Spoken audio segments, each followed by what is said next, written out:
বালুরঘাটে উত্তর পূর্ব ভারতের সঙ্গে নতুন ট্রেন পরিষেবার দাবি। কেন্দ্রীয় রেলমন্ত্রীর সঙ্গে সাক্ষাৎ করলেন বিজেপি বিধায়ক অশোক লাহিড়ী। বালুরঘাট থেকে উত্তর পূর্ব ভারতের মধ্যে নতুন ট্রেন পরিষেবা চালুর দাবিতে কেন্দ্রীয় রেলমন্ত্রী অশ্বিনী বৈষ্ণবের সঙ্গে সাক্ষাৎ করলেন বালুরঘাটের বিজেপি বিধায়ক অশোক কুমার লাহিড়ী। তার প্রস্তাব, যদি বালুরঘাট থেকে গুয়াহাটি পর্যন্ত সরাসরি ট্রেন চালু করা যায় তাহলে দক্ষিণ দিনাজপুর জেলার মানুষের জন্য তা অত্যন্ত সুবিধাজনক হবে। বর্তমানে কেউ যদি কোচবিহার বা কোকরাঝাড় যেতে চান তবে তাকে নিউ জলপাইগুড়ি পর্যন্ত যেতে হয়।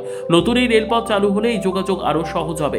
পাশাপাশি যাত্রীরা পথে বল্লা মা কালীর বিখ্যাত পূজা বা কামাখ্যা মন্দির দর্শন করতে পারবেন বলেও মত প্রকাশ করেন তিনি। বিধায়ক জানান, রেলমন্ত্রী বিষয়টি গুরুত্বের সঙ্গে বিবেচনা করার আশ্বাস দিয়েছেন। একই সঙ্গে তিনি বর্তমানে বালুরঘাট হিলি রেল প্রকল্পের দ্রুত বাস্তবায়নের দাবিও জানান। উল্লেখ্য, দেশভাগের পর হিলির সঙ্গে ভারতের মূল রেল যোগাযোগ বিচ্ছিন্ন হয়ে যায়।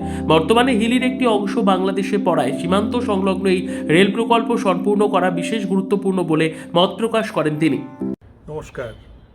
আজকে মাননীয় রেলমন্ত্রী অশ্বিনী বৈষ্ণবের সঙ্গে দেখা করে ওর সঙ্গে উত্তরবঙ্গের রেল যোগাযোগের, শুধু উত্তরবঙ্গ নয়, উত্তরবঙ্গ এবং উত্তর পূর্ব ভারতের রেল যোগাযোগের যে সমস্যা সেই নিয়ে আলোচনা করলাম।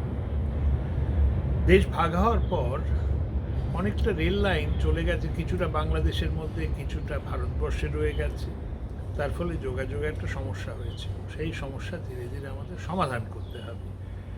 এর মধ্যে মাননীয় রেলমন্ত্রী খুব মনোযোগ দিয়ে আমার কথা শুনলেন এবং ওর মনে হয়েছে এটা যথার্থ সমস্যা, যেটা সমাধান দরকার।